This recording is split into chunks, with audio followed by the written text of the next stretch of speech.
Sure. As always, I appreciate you guys joining us.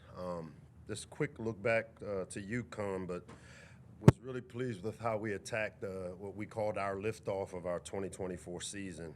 I thought we played mostly clean football in all three phases: offensively, defensively, special teams, and got a lot of live reps. And to me, and to be able to get that accomplished, where we were able to play a lot of players. Get some good things happen in all three phases while still being able to take and make corrections when you have a chance to win is always a good thing.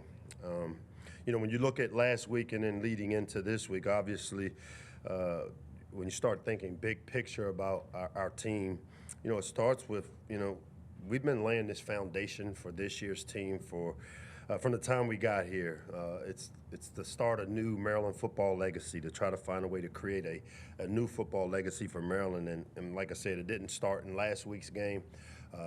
It's a continuation of what we've tried to do over the last 5 years here as a program.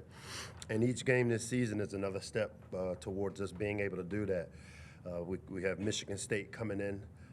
Obviously, a early conference game, so we had the start of both seasons in week 1 and week 2. The start of our regular season, but then the start of our conference season in week 2. And this is where, in Indy, I talked about starting the breaking up of the status quo. And if you think of this week's opponent, Michigan State, they're a team in this league that's been one of the top 5 teams, through the years. And for us to, historically, they've been a ranked opponent. I know 2 years ago, they were the talk of college football and what they were able to get accomplished. And so for us, this gives us another opportunity with a conference game this early at home to continue to work on doing just what we talked about, which is breaking up status quo in the Big Ten. You do it with leadership. The leadership comes from our players. This has been a very player-led team, and we talked about it at the start of the season of how I've seen the ownership taken. When you talk about Michigan State coming in, Coach Smith is new to the league. This will be their first opportunity to travel together under the new leadership that John Smith brings in. He's got a familiar coordinator in Rossi, the D coordinator, we've went against his defenses at Minnesota over the years, really tough defenses, and he's from that Greg Schiano tree.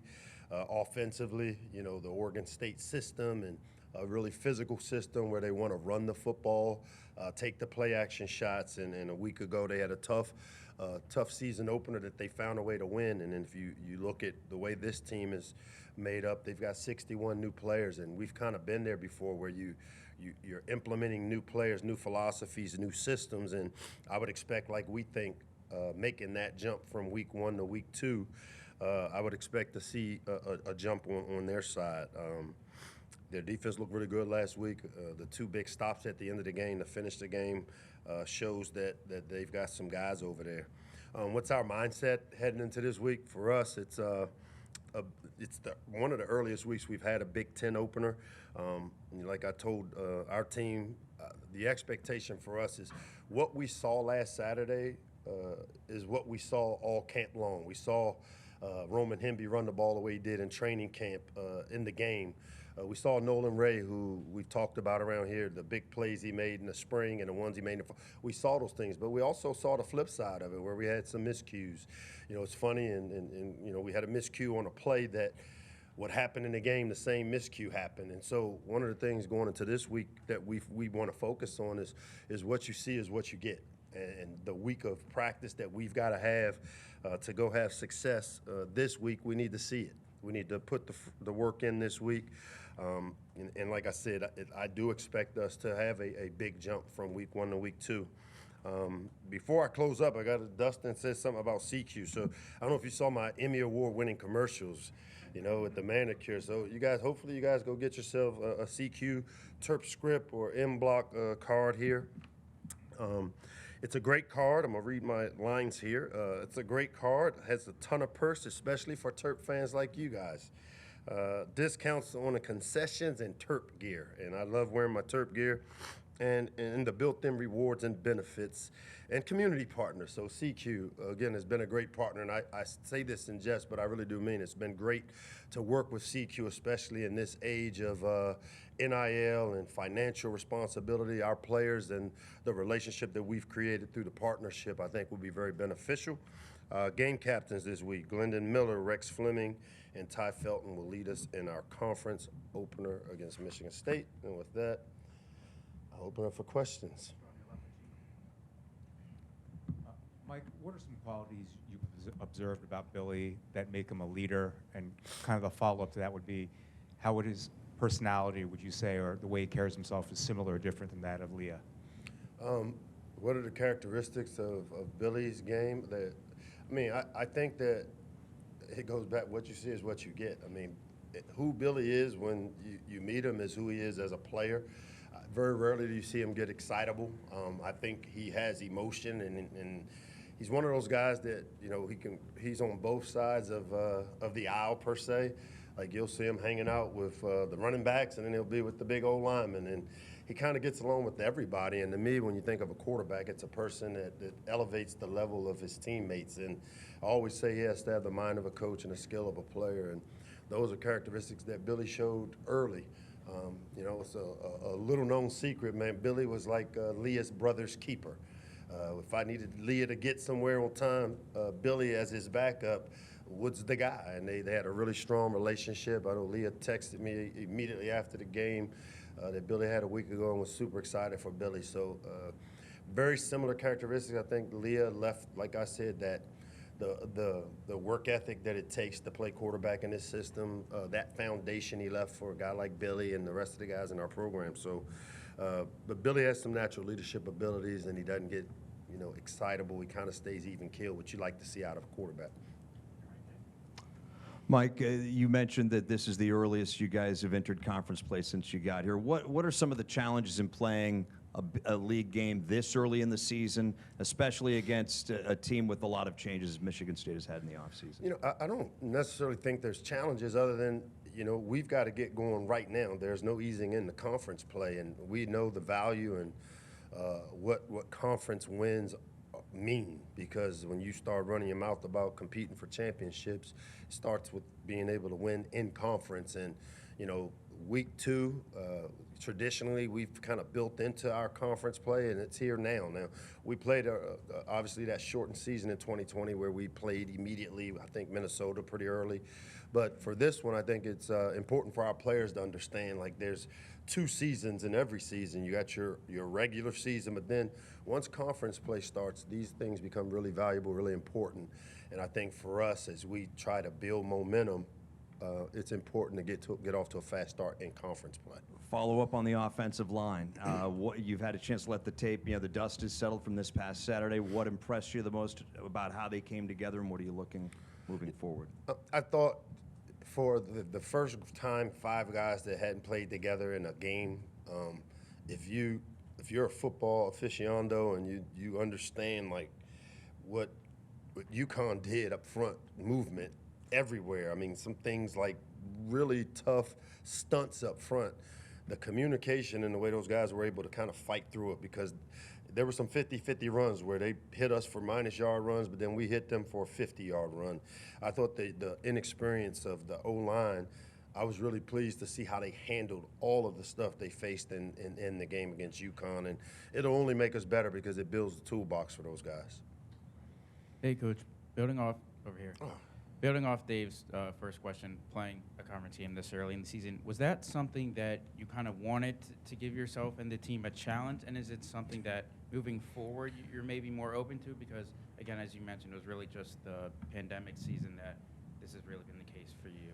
I don't know if you know, I don't get to make the schedule. So where the conference puts games, and, I can help pick opponents of the non-conference schedules, but the conference kind of sets that schedule for us. I know every team has to deal with it. I mean, we've had some early conference games throughout. I know the time I've been back here as the head coach. So do I like it? I mean, I'd prefer to build into it, but, I've never been one to cry about opponents, when we play, where we play. I just like to play. Mike, I have a 2-part question. One, do you have an update on MJ? And 2, do you plan on rotating quarterbacks as liberally as you did against UConn? Update on MJ. He was out yesterday. I hadn't had a chance to decide or find out where he is today just yet. But we'll keep you up to date as we always do with very little information. The rotating quarterback. So as I've always stated, I mean, we have a plan in how we want to play the players in each game, how the game plays out, or going into the game, we come up with that philosophy. I think we're still trying to put the game plan together for Michigan State, but I can tell you anytime we have the opportunity to develop a second quarterback in our program, we're going to try to do it. If there's some strengths that he brings to the table from a skill set standpoint, we'll utilize them, because we want to utilize all the weapons in our offense. And we've got 3 quarterbacks that I said we feel we can win with. Hey, Coach. Sam, what's up? Wanted to extend my condolences. I know today is a day for you, so just wanted to start Appreciate off by that, Sam. Thank you. And then, question for you. I know a couple weeks ago you said Glenn was a guy that you want to see kind of come together, and you're always like just hoping he'll put it all together. And then this year, it looks like he finally has. In your coaching career, what have you noticed? Why have guys maybe not been able to get it earlier than others? And what's generally kind of the moment that changes that? Man, let's go ahead and tell Coach Locks, the parent, what makes a guy grow up, man. It's like the voila moment. Like, whew. Sometimes it just clicks and they get it. But I would say I started seeing Glenn's maturity a year ago. I didn't just see it this year. I actually, to the point where, we had a jersey number open, and usually they're texting me to, hey, Coach, can I switch? I actually called Glenn and said, yeah, I got a gift for you, since I'm always calling you to my office because you aren't doing things that make me happy. Come see me. And so he thought he was coming to see me to get in trouble again. And I actually said, hey, do you want to wear number 1? And he was kind of hesitant. And I said, no, you earned it. You do things the right way. He's a guy that has a positive impact on his teammates. And we've seen that maturity out of Glenn. And what makes it, I like to say, you know what, our program does. We take guys like Glenn, and they come in as 18-year-old boys, and hopefully they leave as 22-year-old men, because of the time they spend around the guys that Glenn has spent time around, from John Hoke to Brian Stewart to Zach Spavital to, Wes, all these guys that have had a chance to come coach and be a part of developing young men. And to me, that's what this program's all about. When we talk about family, and our coaches have really taken on that responsibility of becoming that mechanism to help them take that next step. Hey, Coach. What's up, Ahmed? Hey, Coach. I know you talked about, obviously, the offensive line, what they were able to do week 1. They have another test in week 2. Michigan State, I know they were able to get 7 sacks. What kind of jumped out to you about what Michigan State did defensively?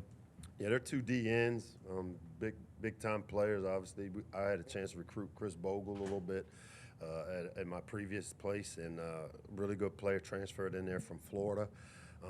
27, their linebacker. I mean, every time I look at the depth chart, I'm like, this guy's still here. It's like he's been there for 10 years. And but he's one of those guys that's always around the football.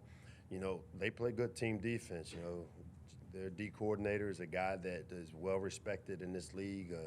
I know he's had Minnesota in the top 10 in defense over the years. And, I know Jonathan went out and went to go get him. He was a guy that he kind of said, hey, I want to go get a guy that understands the Big Ten. And I think they've got a pretty good understanding of what they want to get accomplished, but it starts with their front 7, and the physicality will create a different kind of challenge for us this week. Hey, Coach. Heather. How you doing? What's up? You get your CQ card?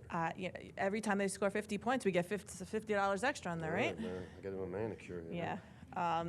So we saw this week, I think everybody here saw the story with Josiah McLaurin and what went on. Just what can you tell us, I guess, about these last 2 weeks for that young man, for this team, rallying around him, and then being able to see him score that touchdown, and all the tragedy that had surrounded him, and just take us through what that was like? It's been tough, man. Being a Terp football player, we've had a tough summer. We lost, obviously, Isaiah Hayes, who we honored. We lost JoJo Walker, a kid I recruited out of Dallas, Texas, this summer. Kenny Goins to a motorcycle accident. Just tired of seeing this trend. And then for Josiah, obviously, the little known story is that he really struggled this summer being here. He became, every year I have 1 or 2 kids that I call kind of Locks kids. And he became that because I know that he's from a small little town, really close with his granddad and his dad were here on his official visit, and he was homesick most of the summer, and we did everything we could to keep him. I said we could just get him to training camp where football kicks in, and that's kind of what happened. And then the Saturday before he's supposed to check into his dorm, he gets the call as we walk out to practice that his dad dies in a car accident. And you know, our team is a family, and you know, Robert Smith, who's one of our leaders, you know, he lost his mom to cancer, and so I pulled Robert. I said, hey, take him under your wing. We got this thing this year where every player each week has to get one person in the program that is my guy. Like, I got you this week. So, you know, like this week I got Dylan Wade, and, you know, I've been texting him since Sunday. And so Robert got him, and I knew during the course of the week that he was a guy that could help us. And, you know, we actually put a play in for him, expecting that hopefully it would do what it did for him. And for him to get the touchdown on the play, that's why you saw, you know, all the players on the team were so excited because they all knew what he went through that week. We all kind of rallied around him. He didn't want to go home. He wanted to stay here with us, which meant the world to us because that means that he's adopted us pretty quickly. Thank you. Coach, obviously Billy had a great game. Do you fear that the headhunting that went on in that game? Do you fear Billy running when you have such a talented guy, or so far? And also, should the penalty be more than what it is when somebody attacks on that level? In your opinion? No, I mean, one, if you look across college football this weekend, there were a ton of quarterbacks that took shots like we took, and that's not saying that I'm okay with it. You know, one of the tough things, and we're talking to one of the officials that works our practices that's an official, is that quarterbacks aren't tackled in practice very often. And so for linebackers and DNs and people that do this for a living, when they finally are able to be tackled and now they have the ability to give themselves up,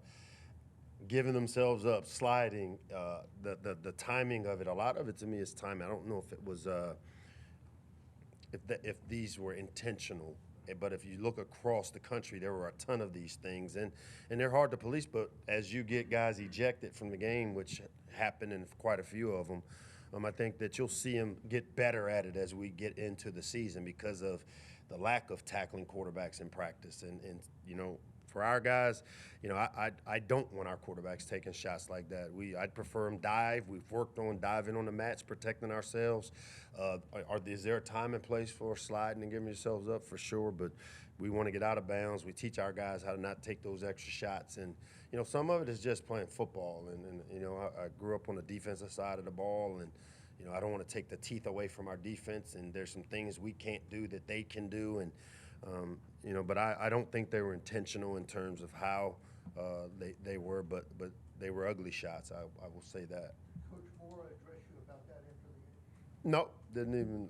It was not a reason to. I mean, as I said, I didn't feel they were maliciously done. You know, it's kind of that in between, and is he going down low? And so no, it wasn't, and I didn't expect to have to address it. Mike, sort of a follow-up question to Heather's question. The Josiah situation I know was emotional for the team, but your philosophy in general, running up the score as opposed to scoring a late touchdown.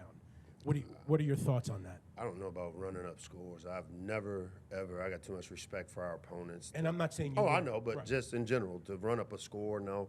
I will say that when we play a lot of players, we play in a lot of players to get them experience executing our offense. And we you know, we threw the ball on third down because I want to see my young quarterback get experience of playing on third down. I think most coaches understand that early in the year. As I said, I got a lot of respect for the game and our opponents in that. Josiah was going to play regardless. That was a play we knew he could run. Got it executed, and I was glad for the kid, but no second guessing on when it was done or how it was done. Hey, Coach, you talked about developing MJ kind of to be that second quarterback. Can you talk about the benefits of having a second quarterback that's developed? And also, what's kind of like the end goal for MJ and his development and how you kind of hope to utilize him? So what's your first question? What's the benefits of developing a second quarterback? In college football, and unfortunately I've been here and been a part of it for 36 years, that the second quarterback not having game experience, to me, I'm big on anytime you have an opportunity, and the second quarterback sometimes is a weapon, an added weapon, whether it's his ability to run, throw, those things give you an added advantage. And so for us, we're always trying to develop our depth behind our starters because we understand that the game is a physical game, and at some point, injuries become a factor. And when you're able to develop your roster as a whole, when guys are thrown in late in the season, it isn't the first time. And so that's just part of how we develop our team. And the second quarterback's no different than the fourth receiver, the second or third tight end. We've got to find ways and opportunities to bring them along in our program so that when they are needed, they have the experience necessary. Second part. Just kind of how you hope to utilize them throughout the season. Yeah. And again, a year ago, we used Billy in a certain way to where, Billy can't throw, and then he throws for, 311 yards. We'll use MJ based on his talent level, and he's a guy that has the ability to win in the pocket as a thrower, and also has the ability athletically to run the system that we like to run. And so we'll continue to do those things with him. As I said, we got a third guy in Cam Edge, and Cam's strength is his ability to win in the pocket, throw the ball. His strength is also being in our system now. This will be year 3 for him, and it's great to have 3 guys that have that ability. Hey, Coach. What's up, man? Preston Howard played the first drive on Saturday. Didn't really see the field after that. He came out a lot earlier than the other starters. Was that injury related, or was that something else? Yeah, he was nicked up. He's been dealing with being nicked up. He was nicked up most of camp, and we've been trying to get him healthy. We're hoping to have him back this week, but yeah, he got nicked up in the game, hyperextended the lower extremity area, and made the decision to pull him and give him a chance to rest. But I expect him to be back and available and being able to be another cog in our offensive system because he's a good player. There was so much to talk about. I don't even think we touched on the wide receivers and just how much of a weapon for Billy that can be. I mean, to have we got some receivers around here? Yeah, I know, right? Like, Wow. I mean, Felton and Prather, and there were just everybody was catching everything. What can you say about the development of those receivers and how much of a benefit for Billy that is to have them in the system? Yeah, with both Caden and Ty, and then you throw in Octavian, who's in year 3, and Punch Knott's in year 3. So, these guys have played in some roles behind some talented guys, and now it's their opportunity. Ty and Caden are both guys a year ago caught 40 or more balls, and both are very talented with run after catch. And, we just got to continue to find ways to get them their touches. I think when you get those type of players, their touch opportunities in the game, that's how you score points. And Josh understands that and did a really good job of featuring those guys and getting it to them in the right kind of situations.